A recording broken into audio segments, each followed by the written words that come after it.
பண்ணாரி அம்மன் வேளாண் நிலையம் மற்றும் முருகன் விவசாய சேவை மையம் சார்பாக நான் உங்கள் தமிழ்ச்செல்வன். இப்போ இந்த பதிவு பார்த்திங்கன்னா செவ்வாழை தோட்டத்தை பற்றி ஒரு சின்னதாக பதிவு. இது நம்ம தோட்டம் தான். இது 3 மாதம் கன்றாச்சு.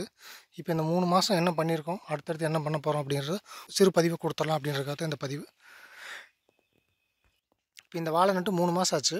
முதல்ல வாழை நட்டு 15ஆவது நாள் ஹியூமிக் மட்டும் தனியாக கரைச்சி நம்ம அதாவது ஏக்கருக்கு 1.5 கிலோ அப்படிங்கிற விதத்தில் ஹியூமிக் கரைச்சி ஃபஸ்ட்டு கொடுத்தோம். ஸோ ஹியூமிக் கொடுக்குறப்ப மண்ணில் காத்தோட்டம் பெருகிரும், புது வேர் முளைப்பு திறனுக்கான காற்றோட்டங்களும் சத்து பரிமாற்றங்களும் எடுக்கிறதுக்கு நம்ம ஹியூமிக் கொடுக்குறப்ப நல்ல உதவியாக இருக்கும். அதுக்கடுத்து 20வது நாள் டு 25வது நாளைக்குள்ளே nematode control Paecilomyces, Trichoderma viride, Streptomyces plant care இந்த 3ஐயும் நம்ம கலந்து ஏக்கருக்கு 1.5 லிட்ரு அப்படின்ற விதத்தில் 3லேயும் 1.5 லிட்ரு கலந்து நம்ம ஒவ்வொரு மரத்துக்கும் தனித்தனியாக டைரெக்டாக சாயில் அப்ளிகேஷன் பண்ணிட்டோம்.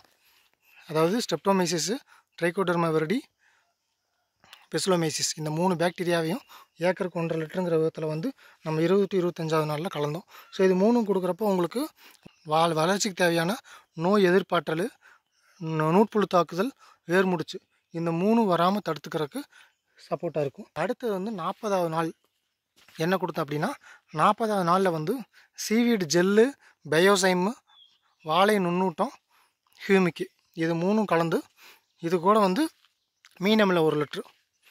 ஸோ இந்த காம்பினேஷனில் நம்ம இது கலந்து ஒவ்வொரு வாழைக்கு தனித்தனியாக மோந்து ஊற்றணும். பேரலில் மொத்தமாக கலக்கி லிக்விடாக கலக்கி ஒவ்வொரு வாழைக்கு தனித்தனியாக மோந்து ஊற்றணும். இப்போ பார்த்தீங்கன்னா 80 நாளுக்கு மேலே ஆயிடுச்சு. 80 நாள் டு 90 நாளைக்குள்ளே இப்போ என்ன கொடுக்குறோம் அப்படின்னா, ஒரு வாழைக்கு 1/4 கிலோ கணக்கு பண்ணி ப்ரோமு, வாழை நுண்ணூட்டம் இது 2ஐயும் மிக்ஸ் பண்ணி ஒரு வாழைக்கு 1/4 கிலோ. இப்போ பார்த்தீங்கன்னா தெரியும், ஒரு வாழையோட 2 சைடில் இந்த சைடு இந்த சைடு 2 சைடில் குழி எடுத்து இந்த சைடு ப்ரோமு, வாழை நுண்ணூட்டமும் கலந்து 1/4 கிலோ, இந்த சைடு ஆட்டாம்புழுக்கை தூள், அதாவது ப்ரோமில் பாஸ்பரஸ் சத்து இருக்குது. பாஸ்பரஸ் சத்து வளர்ச்சி நல்லா சப்போர்ட் பண்ணி கொடுக்கும். நுண்ணூட்டங்கள் சத்து பற்றாக்குறை வராமல் இருக்கிறதுக்கு நம்ம வாழையை பார்த்திங்கன்னா தெரியும், குருத்தெல்லாம் பாருங்கள் எவ்வளோ ஸ்ட்ரைட்டாக இருக்கும், எங்கேயுமே அந்த கோணக்குருத்தே இருக்காது. ஸோ நுண்ணூட்ட பற்றாக்குறை வராமல் வாழையை ஆரம்பத்துலேருந்து நம்ம கொண்டு போயிட்டோம்னா கடைசி வரைக்கும் எந்த பிரச்சனையும் வராது. நுண்ணூட்டங்கள் சரியாக இருந்துருச்சுன்னா நோய் எதிர்ப்பாற்றல் நல்லாயிருக்கும். கடைசியாக நம்ம வாழை தாரின்றப்ப காம்பு நீண்டு வரல, வாழை தார் வெளியில் தள்ளாமல் இருக்குது அப்படின்ற பிரச்சனை எதனால் வருது அப்படின்னா, நீங்கள் வெறும் தலைச்சத்து, மணிச்சத்து, சாம்பல் சத்து மட்டும் கரெக்டாக கொடுத்துட்டு நுண்ணூட்டத்தை சரியான சதத்தில் கொடுக்க மாட்டீங்க. அப்போ அந்த நுண்ணூட்ட பற்றாக்குறை வர்றப்ப தான் போரான் சத்து குறைபாடு வர்றப்போ அந்த வாழை தார் வெளியில் தர்றதுக்கு சிரமப்படும். ஸோ அதை ஆரம்பத்துலேருந்தே நம்ம நுண்ணூட்டங்களை சரியான சதத்தில் சேர்த்திட்டு வந்தோம்னா உங்களுக்கு அந்த பிரச்சனைகள் வராது.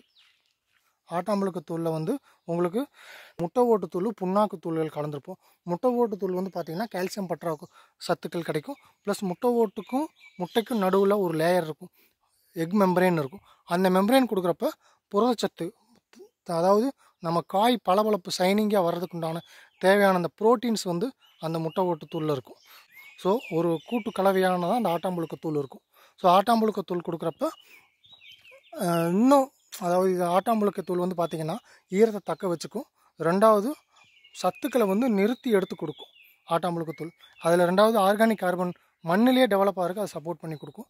ஸோ இந்த மாதிரி ஒரு கூட்டு கலவையாக கொடுக்குறப்ப நமக்கு வாழைக்கு தேவையான எல்லா சத்துக்களும் ஒரு சமச்சீராக கிடைக்கிது, வளர்ச்சி சீராக இருக்கும்.